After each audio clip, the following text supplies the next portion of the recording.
we shall learn infrastructure as a concept. जैसा कि introductory part में हमने कहा कि infrastructure is a very comprehensive concept. आमतौर पे हम लोग यही समझते हैं कि इंफ्रास्ट्रक्चर का मतलब होगा सिर्फ फिजिकल रिसोर्सेज, लेकिन ऐसा नहीं है. इंफ्रास्ट्रक्चर का जो पेडागोजिकल या फिर मैनेजमेंट एस्पेक्ट है वो मानता है कि infrastructure is a very comprehensive concept. So we can define all the related resources instrumental for running an institution is institution's infrastructure. Infrastructure development is crucial क्योंकि हमने बात की इसके बिना कोई इंस्टीट्यूशन चल ही नहीं सकता है. This infrastructure is hard and soft. मतलब इंफ्रास्ट्रक्चर को हार्ड और सॉफ्ट की एक कैटेगरी में बांटा गया है, और साथ ही इंफ्रास्ट्रक्चर की एक दूसरी कैटेगरी में इसको कई लोगों ने फिजिकल इंफ्रास्ट्रक्चर एंड जैसा कि हमने शुरू में कहा कि social infrastructure. So all together, हालांकि हार्ड का उल्टा सॉफ्ट है और फिजिकल और सोशल आपस में थोड़ा सा डिफरेंट है. तो इस तरह से चार तरह के इंफ्रास्ट्रक्चर की चर्चा हम लोग करते हैं. So hard infrastructure indicates towards physical infrastructure, which as soft towards human resources. और इसकी भी चर्चा हम कर रहे हैं. ये तो हार्ड जो है ये फिजिकल की तरफ इशारा करता है, लेकिन सॉफ्ट जो है वो ह्यूमन इंफ्रास्ट्रक्चर की तरफ इशारा करता है. आज के पहले या कुछ दिन पहले तक मैं भी यही समझता था कि इंफ्रास्ट्रक्चर का मतलब ह्यूमन रिसोर्स का इसमें नहीं है. जितने भी मटेरियल रिसोर्सेज है वही हमारा इंफ्रास्ट्रक्चर है, लेकिन ये लोगों का मानना है. So hard infrastructure indicates towards physical infrastructure whereas soft towards the human resources. मतलब ये हार्ड फिजिकल और सॉफ्ट ह्यूमन. सॉरी, ये यहां से जाएगा.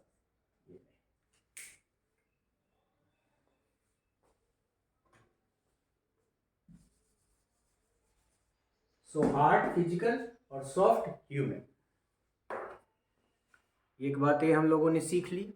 दूसरा, ये school is a social infrastructure but its materials are physical infrastructure. हमने शुरू में भी कहा. No doubt human resources and soft infrastructure is the most important element for an institution और द वर्ल्ड. ये बात सही है कि ह्यूमन रिसोर्स और soft infrastructure is more important, क्योंकि हम पहले भी कई डेलिब्रेशन में कह चुके हैं कि दुनिया में जितने भी पॉसिबल रिसोर्सेज हैं वो तभी मीनिंगफुल है जब हमारे पास साउंड ह्यूमन इंफ्रास्ट्रक्चर है या ह्यूमन रिसोर्स है.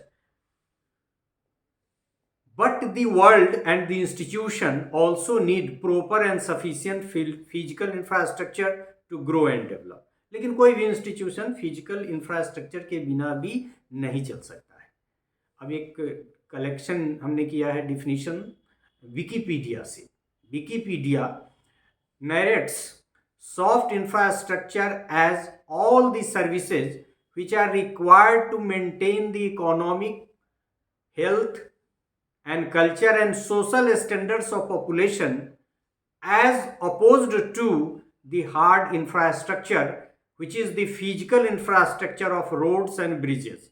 देख लीजिए कि ये विकीपीडिया कैटेगराइज करता है कि फिजिकल इंफ्रास्ट्रक्चर तो रोड और ब्रिज वगैरह है, लेकिन सॉफ्ट इंफ्रास्ट्रक्चर में आपका इकोनॉमिकल एस्पेक्ट, हेल्थ का एस्पेक्ट, कल्चर का एस्पेक्ट, सोशल स्टैंडर्ड का एस्पेक्ट जो पॉपुलेशन से रिलेटेड है, जो ह्यूमन से रिलेटेड है, आता है. लिहाजा इसमें इनपुट है ह्यूमन रिसोर्स का. Social infrastructure which is also known as community infrastructure. Community और सोसाइटी जानते ही आप. So social infrastructure which is also known as community infrastructure is about building and services needed by the community such as children and family services, aged and disability services.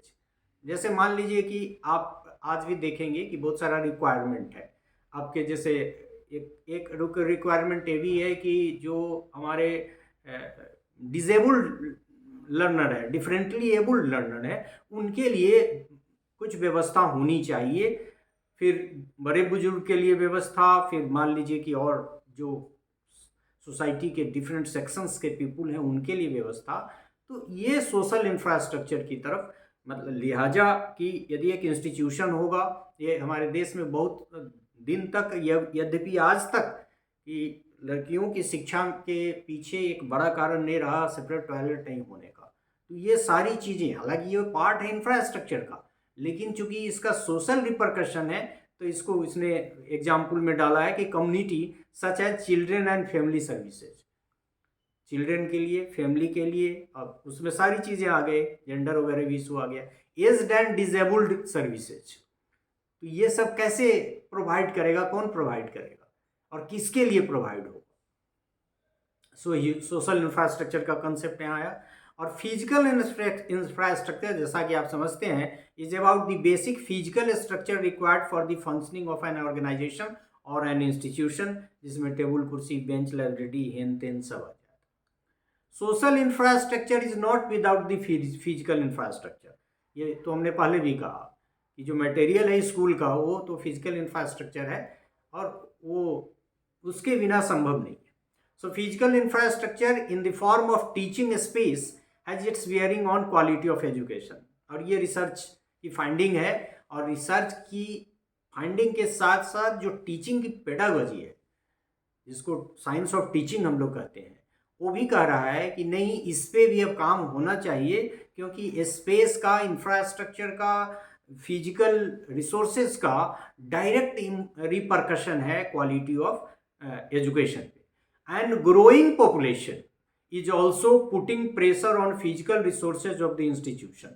अभी हम लोग formal system के बारे में कहते हैं कि formal system में जब हम कुछ स्कूल बनाते हैं तो संख्या हमारी जब बढ़ जाती है तो स्कूल फिर भी घट जाता है।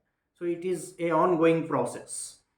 तो फिजिकल रिसोर्स पे तो प्रेशर है ही, लेकिन फिजिकल रिसोर्सेज क्वालिटी को प्रभावित करता है, इसलिए ये इनएविटेबल भी है और इस पर ध्यान देना जरूरी है।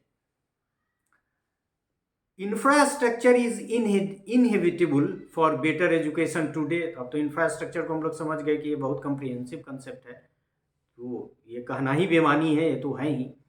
This is an important area that needs to be looked into for quality education.